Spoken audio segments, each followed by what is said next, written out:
গতকালই 2023 সালে রামনবমীতে অশান্তির ঘটনায় গ্রেফতার হয়ে গেলেন আরামবাগের প্রাক্তন তৃণমূল সাংসদের স্বামী সাকির আলী, যিনি নিজে একজন তৃণমূল কাউন্সিলরও। রিষড়ায় রামনবমীর মিছিলে অশান্তির ঘটনা ঘটেছিল 2023 সালে, আর সেই ঘটনায় এবার তৃণমূল নেতা গ্রেফতার। এনআইএ সূত্রে দাবি করা হয়েছে রামনবমীর দিন অশান্তিতে উস্কানি দেওয়ার অভিযোগ রয়েছে সাকির আলীর বিরুদ্ধে। তল্লাশির সময় প্রাক্তন তৃণমূল সাংসদের স্বামীর বাড়ি থেকে 20টিরও বেশি কার্তুজ উদ্ধার হয়েছে। কেন এই কার্তুজ রাখা হয়েছিল? আগ্নেয়াস্ত্রের লাইসেন্স কি সাকির আলী রয়েছে? এনআইএ খতিয়ে দেখছে। তাকে কলকাতায় এনআইএ অফিসে নিয়ে আসা হয়েছে গতকালই। সাকির আলী নিজে রিষড়া পুরসভার 4 নম্বর ওয়ার্ডের তৃণমূলের কাউন্সিলর। গতকাল আরামবাগের প্রাক্তন তৃণমূল সাংসদ অপরূপা পোদ্দারের বাড়িতে এনআইএ তল্লাশি চালায়। প্রায় 6 ঘন্টা তল্লাশি অভিযানের পর গ্রেফতার করা হয় তার স্বামী সাকির আলীকে। দিদি কি বলবেন? দিদি কি বলবেন? দিদি দিদি কি বলবেন? দিদি দিদি কি বলবেন? দিদি কি বলবেন? দিদি কি বলবেন? দিদি দিদি কি বলবেন? দিদি দিদি কি বলবেন? দিদি কি বলবেন? দিদি দিদি কি বলবেন? দিদি দিদি কি বলবেন? দিদি কি বলবেন? দিদি দিদি কি বলবেন? দিদি দিদি কি বলবেন? দিদি কি বলবেন? দিদি কি বলবেন?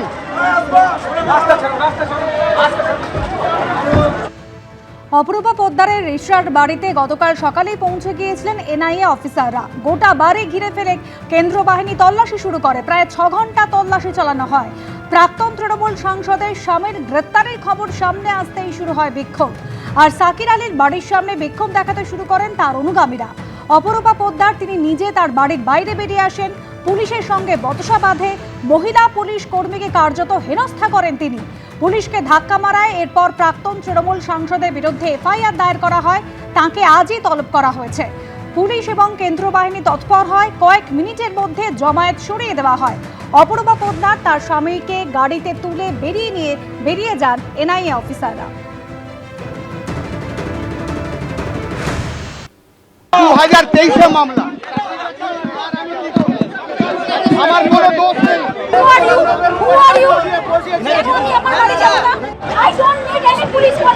দিদি কি বলবেন?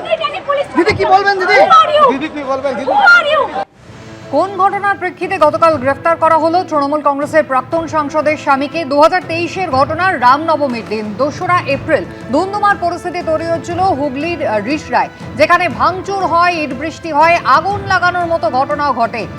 রামনবমীর মিছিলকে ঘিরে দফায় দফায় এলাকা উত্তপ্ত হয়ে ওঠে। আর এই ঘটনায় এবার গ্রেফতার করা হলো আরামবাগের প্রাক্তন তৃণমূল সাংসদ অপরূপা পোদ্দারের স্বামী সাকির আলীকে।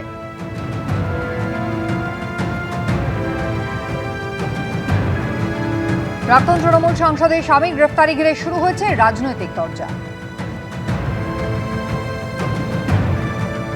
অপরূপা পোদ্দার পুরোদস্তুর মমতা বন্দ্যোপাধ্যায়ের উপর আস্থা রেখে দলটাকে পুনর্গঠনে আবার সমস্ত রকমভাবে কাজ করছেন, তার স্বামীকে গ্রেপ্তার করা হলো। তো পুরনো থিওরি কালীঘাটের, যখনই কোনো অপরাধ করে আর যখনই কোনো এজেন্সি তাদেরকে ডাকে, সঙ্গে সঙ্গে রাজনৈতিক প্রতিহিংসা, এই একটা যে শব্দ লাগাতার তো তৃণমূল করে এসছে।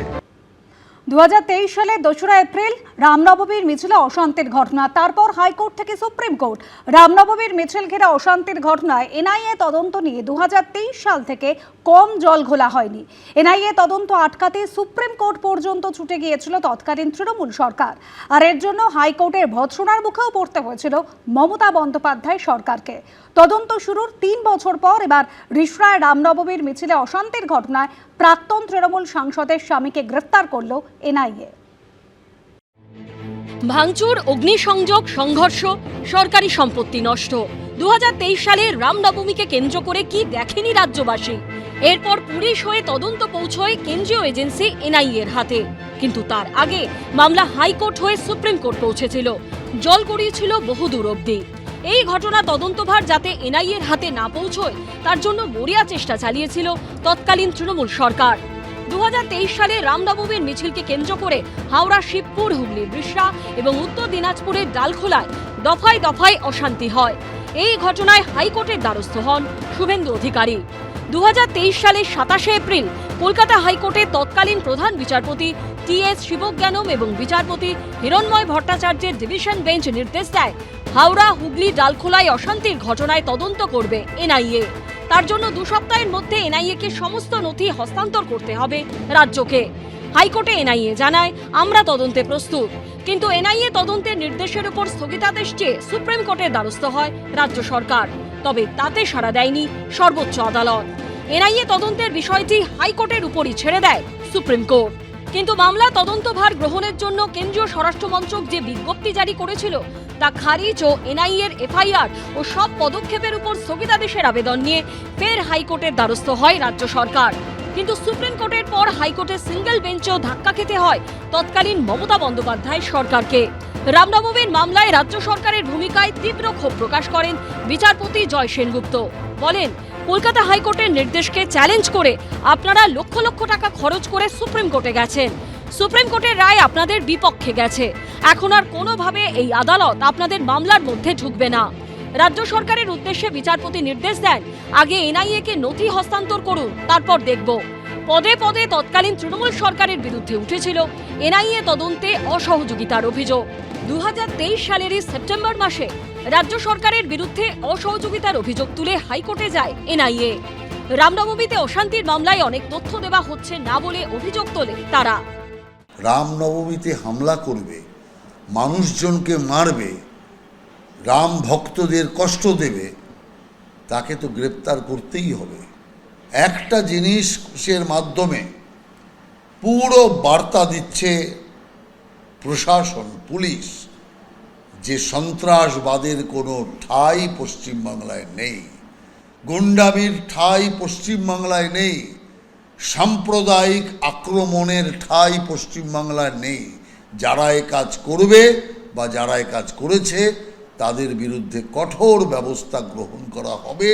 পাল্টা অযোধ্যার রাম মন্দিরে প্রণামী চুরির প্রসঙ্গকে হাতিয়ার করে বিজেপিকে তুলোধনা করছে তৃণমূল। এই যে রাম মন্দির নিয়ে ভয়ঙ্কর কেলেঙ্কারিটা চলছে, মন্দির সেখান থেকে চুরি, ভয়ঙ্কর ব্যাপার। এটা হয় নাকি কখনো?